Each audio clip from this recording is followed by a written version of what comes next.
자, 얼마 전에 한 7개월 전이었죠. 자, 부동산 왕초보, 아예 뭐 부동산에 대해서는 관심도 없었던 그 후배 같은 경우를 한 6개월 정도의 트레이닝 걸쳐가지고 굉장히 고수로, 부동산 고수로 만들었던 그 얘기 전달 드린 적이 있습니다.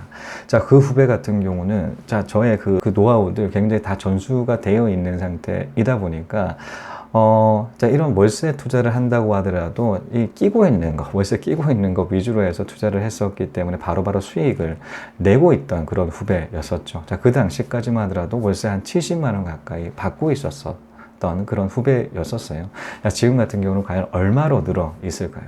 자, 135만 원 늘어 있다라는 얘기 전달 받았습니다. 얼마 전에 연락을 했더니, 자, 확장이 돼 있죠. 자, 근데 그 친구 같은 경우는, 자, 기존에 제가 추천을 하고 투자를 했던 그 지역이 아니라 새로운 신규 지역에 투자를 하고 있었어요. 굉장히 박수를 보내죠. 이제는 새로운 투자 지역까지 개발을 해서 발견을 하고 투자를 이어가는 그 모습이 굉장히 놀랍다라는 생각 들고요. 자, 한 두 채만 더 늘린다라고 하게 되면, 자, 벽이죠. 자, 200만 원 벽 굉장히 훌쩍 넘는다. 200만 원 돌파하겠다라는 생각 들면서 굉장히 박수를 보냈던 그런 사례가 있습니다. 얼마 전에 물어봤는데 굉장히 긍정적으로 투자를 잘 이어가는 그 후배 보니까 굉장히 보람이 느껴졌던 그런 후배가 있어요. 자, 그 후배 같은 경우는 새로운 신규 투자처 역시도 마찬가지로 어떻게 투자하고 있을까요? 그냥 막 사고 있을까요? 아니죠.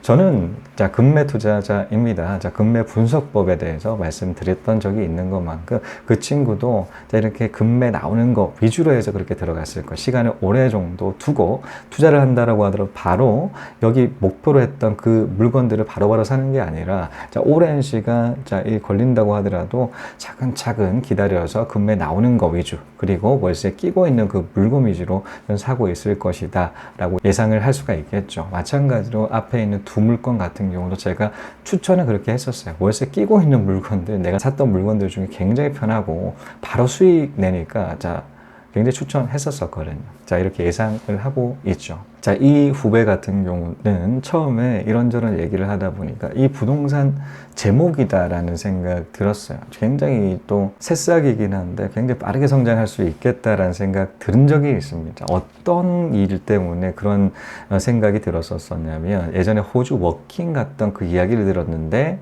아, 이 친구 간만은 확실하게 잡는다라고 하게 되면 바로 좀 빠르게 올라가겠다라는 생각 들었었어요. 자, 호주 워킹 갔던 그 사례가 어떤 사례였었냐면, 여러분 혹시나 아시는지 모르겠습니다. 자, 호주 굉장히 유명한 시티들이 있죠. 자, 저 같은 경우도, 자, 호주 워킹 갔다 왔었는데, 시드니, 자, 이런 대도시에 거주를 한 적이 있습니다. 그런데 거기는 워낙 세계적인 관광 도시다 보니까 렌트비가 비싸요. 자, 렌트비 비싸다 보니 한 사람이 오피스텔을 다 사용을 할 수가 없죠. 자, 그러다 보니까 한국 사람들끼리 방 뭐 2개 있는 오피스텔이다라고 하게 되면 방 2개에, 자, 2층 침대 2개씩 들어갑니다.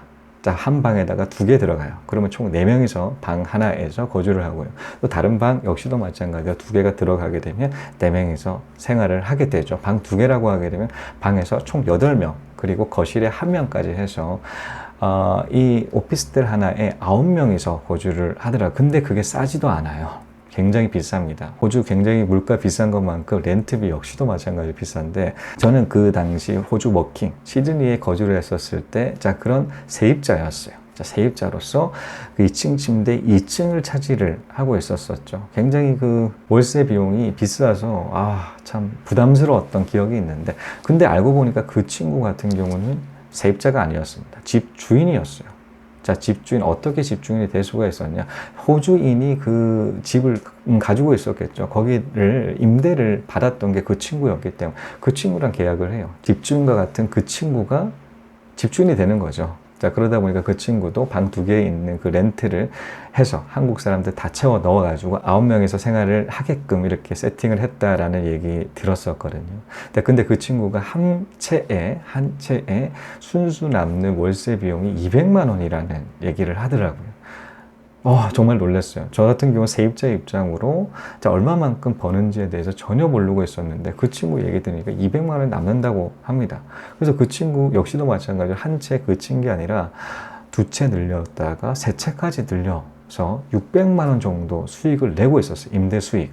그리고 본 직업들을 따로 가지고 있었기 때문에 매니저 역할을 하는 그 친구의 소득 같은 건 300만 원 정도가 됐고 300만 원 플러스 임대료가 600만 원, 900만 원 소득을 26살 때 그렇게 받고 있었어요. 그러니까 임대사업에 대해서 어느 정도 익숙했던 그런 친구였죠. 그러다 보니까 이런 감을 잡는다라고 하게 되면 빠르게 이렇게 월세 수익을 창출하는 그 부분에 집중하지 않을까라고 생각을 했었는데 아니나 다를까 굉장히 집중하고 있는 모습 볼 수가 있습니다. 여기서 중요를 한 게 세입자 역할에 있을 때까지만 하더라도 이 월세 소득에 대한 그런 즐거움, 월세 소득을 받는 데에 대한 그 즐거움들은 모른다라는 거예요. 저 역시도 마찬가지로 23살 때였죠. 23살 때 호주 워킹 갔었던 그 당시까지만 하더라도 월세를 내는 입장이었기 때문에 그 월세를 받는 그 사람의 그 감정은 전혀 몰랐고 그 기쁨, 그 소득이 크다라는 그 부분 역시도 마찬가지로 모르는 상황이었었겠죠. 자, 그런데 지금 같은 경우는 이 소득을 받다 보니까 어느 정도 다 알고 있죠. 마찬가지입니다. 이런 경험이 있다라, 이 소득에 대한 그 경험이 있다라고 하게 되면, 괜찮다라고 했을 때 하나, 둘씩 더 늘려가는 그 부분들을 정확하게 늘려갈 수가 있다라는 것이죠. 그 후배 역시도 마찬가지로 처음에 한두 채 살 때까지만 하더라도 좀 쉽지는 않겠죠. 부동산을 접근하는 방법이라는 이 가치가 맞는지, 이 가격이 정말 적당한지에 대해서 여러 번 저한테 물어봤었던 그 부분이 있었는데, 이렇게 감만 제대로 잡다 보니까 앞으로 계속적으로 추진해 가더라고요. 이제 하나, 둘씩 더 늘려가고 있고, 자, 올해 정도까지만 해도 올해 말쯤에는 아마도 한 200만 원 돌파를 하지 않을까라는 예상을 해볼 수가 있습니다. 자, 이처럼 이 월세 처음에는 35만 원밖에 안 돼요. 35만 원이 한두 채 쌓이게 되고 한 5채만 쌓인다라고 하더라도 자, 얼마가 되나요? 175만 원이 되죠. 35만 원짜리 5개 가지고 있으면 175만 원이 됩니다. 자, 5개만 된다고 하더라도 거의 200만 원 가까이가 된다라는 부분이 있어요. 저축의 개념이기 때문에 계속 쌓아가면 된다라는 측면 굉장히 장점으로 와닿으실 것 같다라는 생각 듭니다. 자, 그런데 주변에 본다라고 하게 되면 부동산 투자 굉장히 위험하다라고 생각하시는 분들이 많으세요. 자, 그분들의 그 위험하다고 생각하는 그 디테일함을 들어다 본다라고 하기는 어떤 부분 때문에 위험하다라고 생각하냐면 샀는데 떨어지면 어떡하냐 라는 그 부분으로 굉장히 두려워하시고 오래전부터 공부를 한다고 하더라도 투자를 하시지 못하는 그 분들을 많이 봐왔어요. 자, 그런데 자, 월세 투자 어떤 리스크 보이시나요? 어떤 리스크가 있을까요? 월세가 갑자기 35만 원에서 15만 원 될 수 있을까요? 될 수 없겠죠.